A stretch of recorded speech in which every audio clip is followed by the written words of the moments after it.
This is Epiphany Sunday. I never knew what Epiphany Sunday was until I started hanging out with Kari Johnson. We never recognized Epiphany Sunday as I was growing up. But it's the Sunday where we celebrate the three kings, the star over Bethel. And so this morning, our passage is Matthew chapter 2, the story of the wise men. But before we begin with the wise men, let's pray. Father in heaven, be with us and teach us. Thank you that you so loved the world that you gave your only begotten Son. And just help us to understand what that means. That you love us. That you know us. You know our brokenness and our sins and our rebellion and our evil thoughts and our ways. And you know the things we do that are good. You know our attempts to try. You know when we aim and we miss the mark, or when we aim and we hit the mark. And through all of that, what you feel to us is love.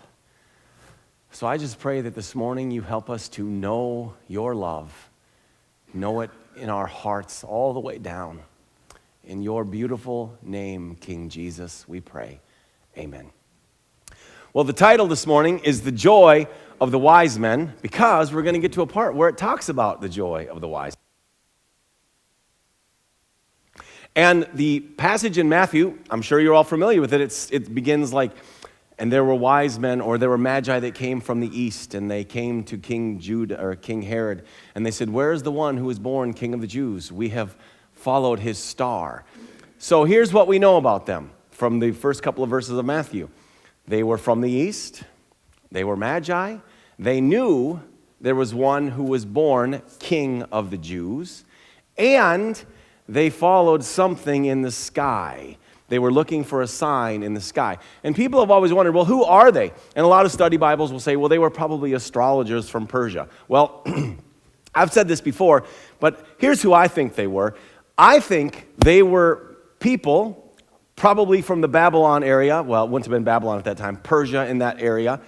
But they had been trained in the school of Daniel. Now, when I say school of Daniel, there wasn't literally a school of Daniel, but, and we'll look at these passages so I can back this up scripturally, because I think this is fascinating. When Daniel was taken as a captive, he went all the way over to Babylon. He's in a foreign land with his friends Shadrach, Meshach, and Abednego. He learned the language, he learned the culture, and he quickly rose to prominence in Babylon. In fact, in chapter 2 of the book of Daniel, King Nebuchadnezzar has a dream. And in this dream, he sees a big statue with a head of gold and a body of silver and thighs and legs, or thighs and hips of bronze. And then from the knees down, it's iron mixed with clay. And then he sees this rock not cut with human hands, and it comes and it smashes the feet and it smashes the statue to nothing. And then this rock grows into this great mountain that fills everything. And Nebuchadnezzar is terrified, and he has all of his wise men and all of his enchanters and all of his astrologers and all of his diviners, and he says, "I had a dream. Tell me the dream and tell me what it means, or I'm going to kill you all." And they're like, "Oh, great king, no one ever has asked for what you are at. Tell us the dream, and then we'll tell you what it means." And he goes, No. If I tell you the dream, you can just make up anything. You tell me the dream, and then you tell me what it means. And Daniel prays, and God gives him the answer. And he goes and he tells the king, he says, "Oh, great king, there's going to be 4 kingdoms. You're the top kingdom. You're the gold. And then after you is coming a kingdom that's not as glorious as your kingdom, but it's stronger, and it's the silver kingdom. And after the silver kingdom, there's going to be another kingdom that's not as glorious as the silver kingdom, but it's stronger. It's the bronze kingdom. And after the bronze kingdom, there's going to come a kingdom that is the strongest of all, and that's the iron kingdom. And during the time of the iron kingdom, the rock, not cut by human hands, that grew into a mountain that filled everything, that's the king of all kings for all ages, and he will come."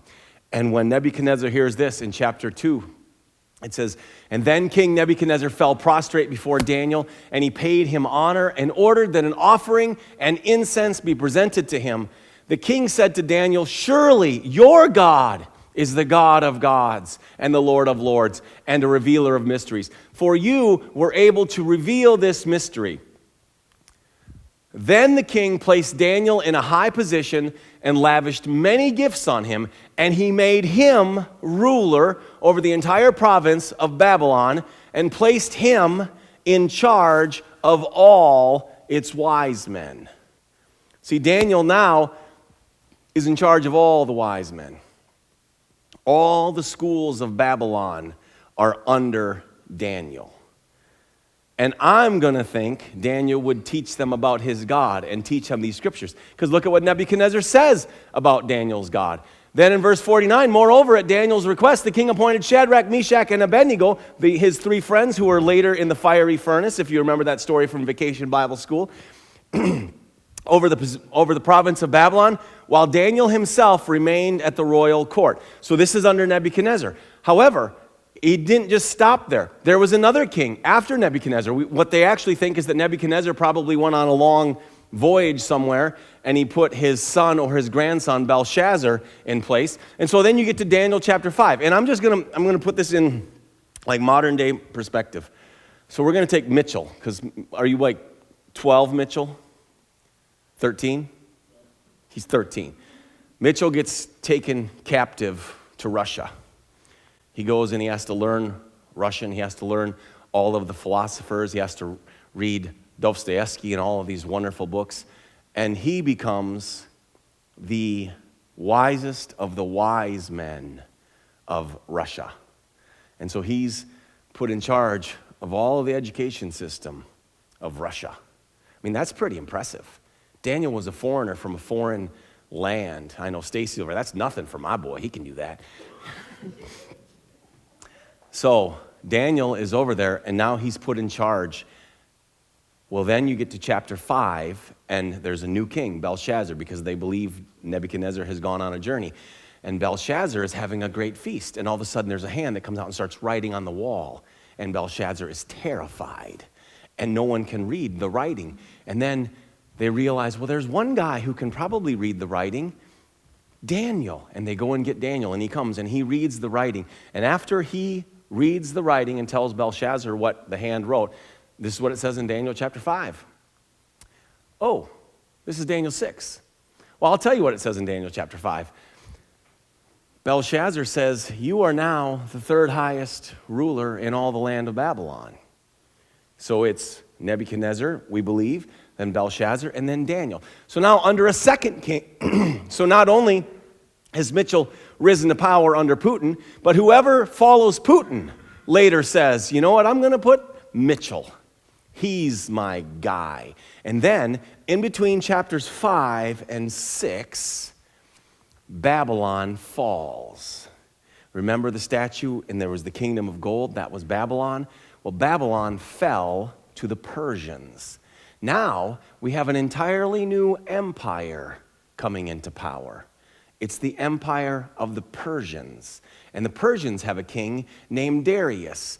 And Darius says this in verse, 5 is back. However, you're amazing.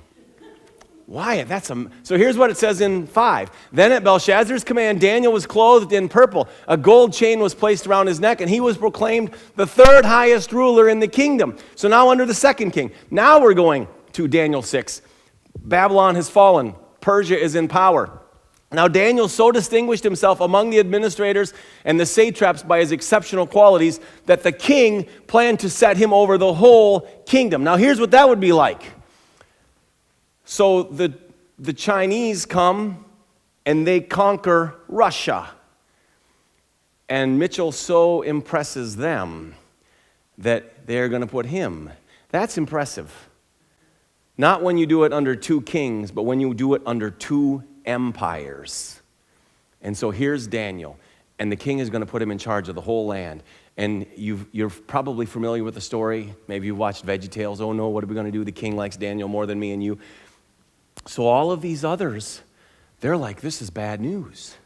Like, Daniel, we need to get rid of Daniel. And so they look for a way, and they study him. And they come to this conclusion. There is not a crack in the life of Daniel. There is no place where he lacks integrity. There is nothing he does wrong. if we're going to get him, it's going to have to be something to do with his God. So they go to Darius, and they say, Darius, we think you're amazing. And Darius is like, yeah, I'm pretty cool. We think, Darius, that no one should be allowed to pray to anything, divine or human, except to you for the next 30 days. He says, that's a pretty good idea. We should make a law that for 30 days, no one can pray to anyone. And if they do, they get fed to the lions. Darius is like, okay, he makes the law. Then they go to Daniel's, and they know what Daniel's going to do. Because 3 times a day, he opens his window, he gets on his knees, and he prays to his God. Daniel prays to his God, and they go, oh, king, we have some terrible news to tell you. We know how you feel about Daniel, but you made the law, and Daniel was praying, and it wasn't to you. And then the king realized he's been trapped, and his heart is broken, and he spends the rest of the day trying to figure out a way to save Daniel. But he can't, because once a law was put into place by the Medes and the Persians, it was irrevocable. That was their law. Laws are irrevocable. So the night comes, and they throw Daniel in the lion's den, and the king says, Daniel, I hope your God can save you. And the king places his seal on the door or the stone or however they did it. And he goes back to his palace, and it says he doesn't sleep, he didn't eat, he didn't listen to music, he didn't have any parties, he just grieved. And he stayed awake all night long. And early in the morning, he goes over to the den, hoping to find Daniel alive. And they open it up, and he says, Daniel. And Daniel says, oh, king, it's okay. My God sent an angel, and he shut the mouths of the lions, and I'm okay. And the king brings Daniel up, and then he takes these guys who tricked him, and he feeds them to the lions. And this time, there were no angels to shut the mouths of the lions. And then we read in Daniel 6, verses 25 through 28, and then King Darius wrote to all the nations and peoples of every language in all the earth, may you prosper greatly. I issue a decree that in every part of my kingdom, people must fear and reverence the God of Daniel. For he is the living God, and he endures forever. His kingdom will not be destroyed. His dominion will never end. He rescues and he saves. He performs signs and wonders in the heavens and on the earth. He has rescued Daniel from the power of the lions. So Daniel prospered during the reign of Darius and the reign of Cyrus the Persian. So it seems logical to me that if Daniel is given this power in these countries east, and he's put in charge of all of the wise men, and he's the second in command under 5 kings and 2 empires, he would have used that influence to teach people about his God. If he loves his God enough that he's willing to be fed to lions for him. So it makes a lot of sense that now, here's the other thing that Daniel knew. Daniel knew when the Messiah was coming. Not the date, but he knew it was going to be the 4th empire. So he would have taught the people, well, there's the gold, now we're in the silver. The bronze was the Greeks, Alexander the Great, and the iron was the Romans. But Daniel would have been able to tell them, we know that when it's the 4th empire, at the time of the 4th empire, the rock not cut by human hands is coming. There's also a passage in the book of Numbers that says this. This is a prophecy from Balaam. I see him, but not now. I behold him, but not near. A star will come out of Jacob. A scepter will rise out of Israel. He will crush the foreheads of Moab, the skulls of all the people of Sheth. And so it seems logical and likely to me that some men somewhere under the influence of Daniel, and this is 500 years later, so this has been passed down. And they're probably not still in power because it's a different empire. It's 4 different empires. But it's my daughter loves the movie National Treasure, where they study things and there's like 3 lines on a key and they're like, I know what this is. And these things are passed down. That's what we all have here. It's like these things have been passed on. There's a king coming who's bigger than any king. And he's going to come during the Roman Empire. And they study the scriptures and they see things, because we know they had the scriptures, because it says Daniel studied the scriptures. He studied the scriptures to know that the exile would last 70 years.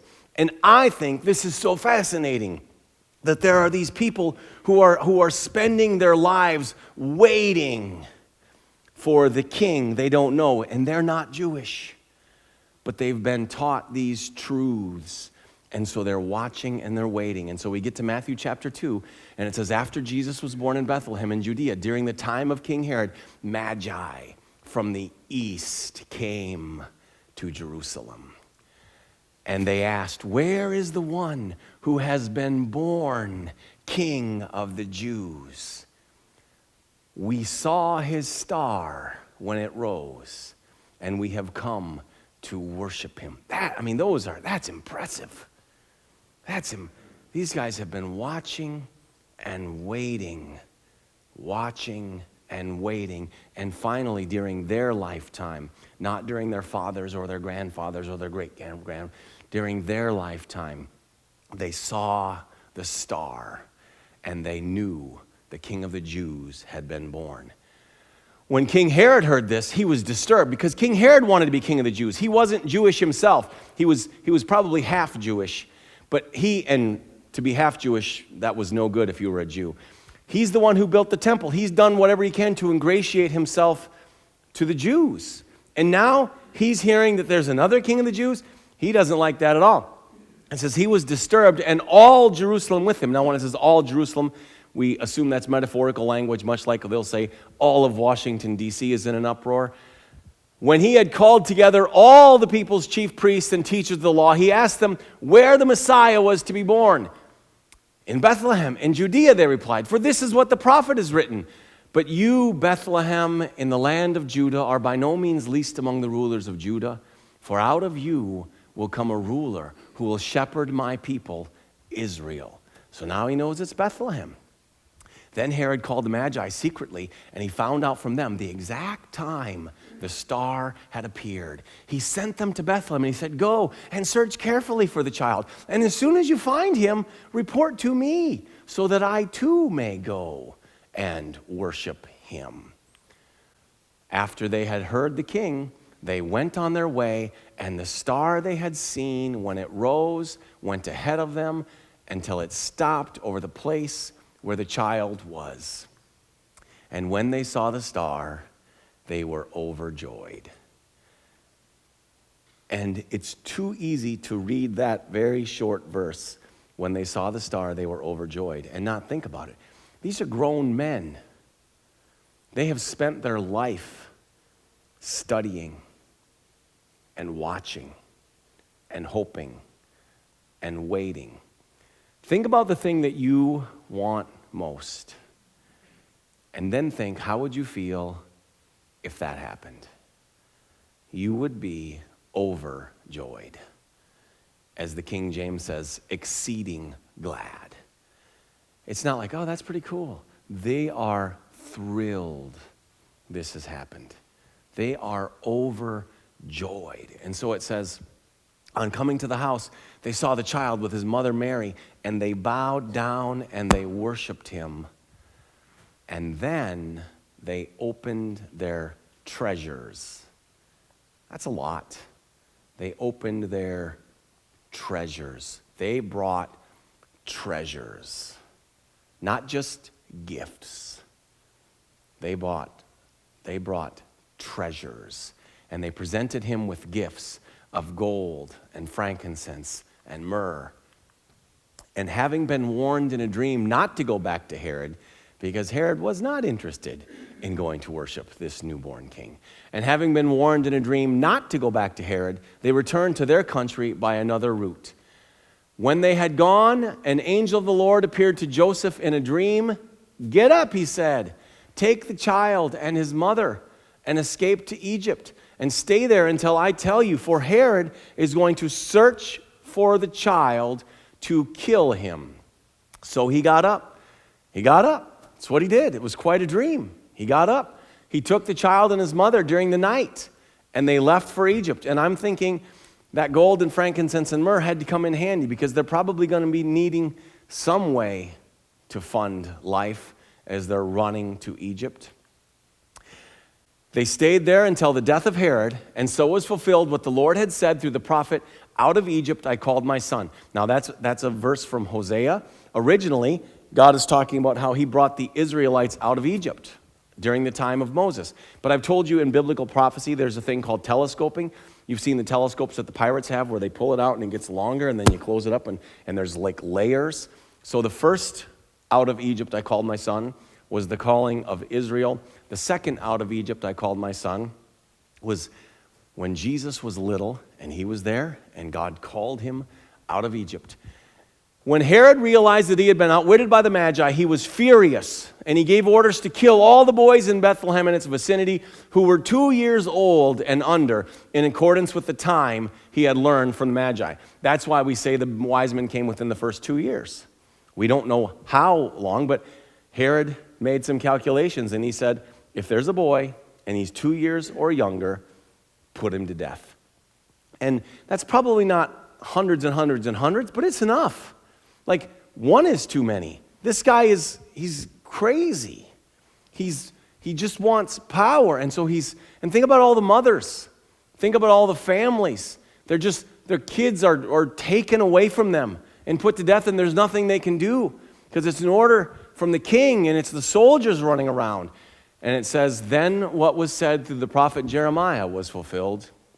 A voice is heard in Ramah, weeping and great mourning, Rachel weeping for her children and refusing to be comforted because they are no more.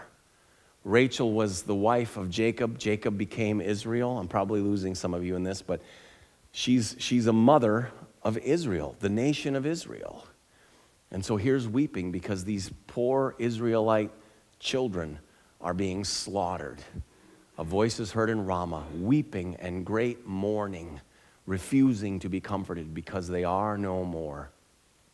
And after Herod died, an angel of the Lord appeared in a dream to Joseph in Egypt and said, get up, take the child and his mother and go to the land of Israel. For those who are trying to take the child's life are dead. So he got up. He took the child and his mother and he went to the land of Israel. But when he heard that Archelaus was reigning in Judea in place of his father Herod, so Herod's dead, but Archelaus is reigning. He's crazy too. When he heard that Archelaus was reigning in Judea in place of his father, he was afraid to go there, having been warned in a dream. And he withdrew to the district of Galilee.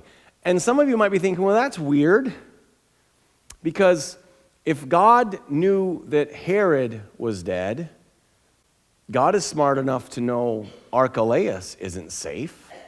Why did the angel go and tell him to go back to Israel just to stop and tell him, oh yeah, no, Archelaus is reigning, it's not safe? And my answer is, I don't know. I don't know. I don't know why God did that. There's a lot of things God does that I don't understand why. He's a lot smarter than me. In fact, it says in the book of Proverbs, it is the glory of God to conceal a matter, and it is the glory of kings to search them out. But what I can tell you is this is what happened, and I can also tell you that is what Joseph did, and I can also tell you it worked out. Because it says in the next verse, and he went and he lived in a town called Nazareth, so was fulfilled what was said through the prophets, that he, being Jesus, would be called a Nazarene. A Nazarene, there's no actual verse that says he will be called a Nazarene. A Nazarene was a term of contempt. So if you were called a Nazarene, that wasn't a compliment. And there are passages in the scriptures, like in the book of Isaiah, where it says he will be despised and rejected of men. Nathanael says, can anything good come from Nazareth? The religious leader said in John chapter 7, are you also from Galilee? Galilee was like the county that Nazareth was in. It was the bad side. It was the wrong side of the tracks. And Jesus was a man who was despised and rejected of men. In fact, From this point on in the gospel, he's basically rejected because the religious leaders don't like him. The crowd say the things you say are too hard. People walk away from him. In fact, you might have read the story, but he ends up being crucified. He lived a life despised and rejected of men. But he came for us. And one of the phrases that it's been going through my mind this Christmas season is when the angel said, his name will be Jesus because he will save his people from their sins. His name will be Jesus because he will save his people from their sins. So here we have King Herod, who's wild and out of control.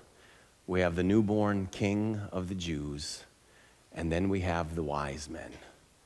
And they search for him until they find him. And we have Joseph, who hears the words of the Lord, and he does what the Lord says. And that's the story. And you may say, well, what's the point? I'm not even sure what the point is. I'm not sure if there is a point. I just know it's the story. But I can tell you this, it's a lot like life. Because how many of you look at your life and you say, well, this just doesn't make sense. And why did this happen? And why is that happening? And why am I here? And what's going on? And what's with this? And how come that?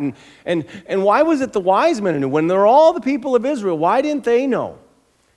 I don't have answers for those things. Apparently they didn't study. They weren't taught. I don't know. I just know I want to be one of the ones. I want to be. Often I am not. I want to be one of the ones who says, okay, God, I'm going to seek you. I'm going to try to follow you. Even when I don't know what it means, I'm going to try to follow you. And I ask that you guide me, and I ask that you teach me, and please save me from my sins. Because that idea of saving from your sins, it's more than just being forgiven. Because you see, here's what sin does to us. It destroys us. It destroys us. It kills us. It harms us. It damages us. It changes our minds. It changes our brains. And Jesus came to save his people from their sins. And so, two things. One, I hope we bring him our best. See, that's why I love these wise men. They brought treasures.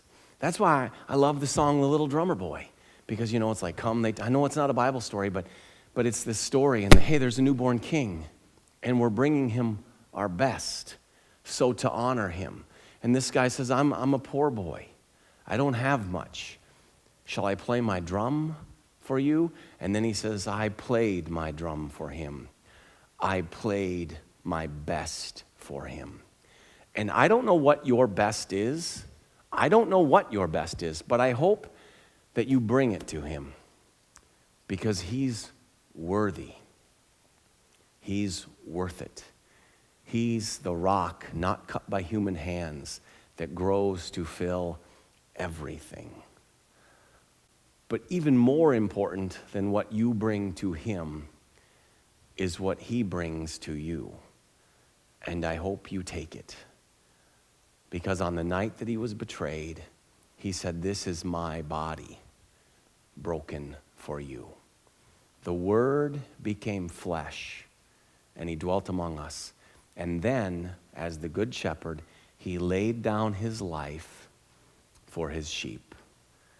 Because his name is Jesus. Because he will save his people from their sins.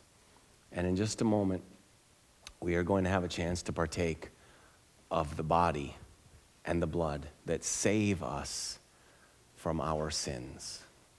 Let's pray. Father, please help, because sometimes that's all we know. That's all we know what to say is just help. You know the hearts, you know the minds, you know the lives, you know the things that easily entangle us. You know the works of the evil one. In fact, Jesus, you are the one who said that the thief comes only to steal and to kill and to destroy. And we look around and we see a lot of stealing and we see a lot of killing and we see a lot of destruction. But Jesus, you said that you have come to give life, and that more abundantly. And so we just ask you. And we don't understand why you do what you do and how and when. And we don't understand why there were 2 dreams and going to Egypt and coming back. And I don't understand those things. But I pray that you give us wisdom to seek you, wisdom to find you, because you are near to each of us. So Jesus, I guess I just want to end by saying thank you. Thank you that in the middle of this broken world is your broken flesh, broken for us. In your name, Jesus, we pray.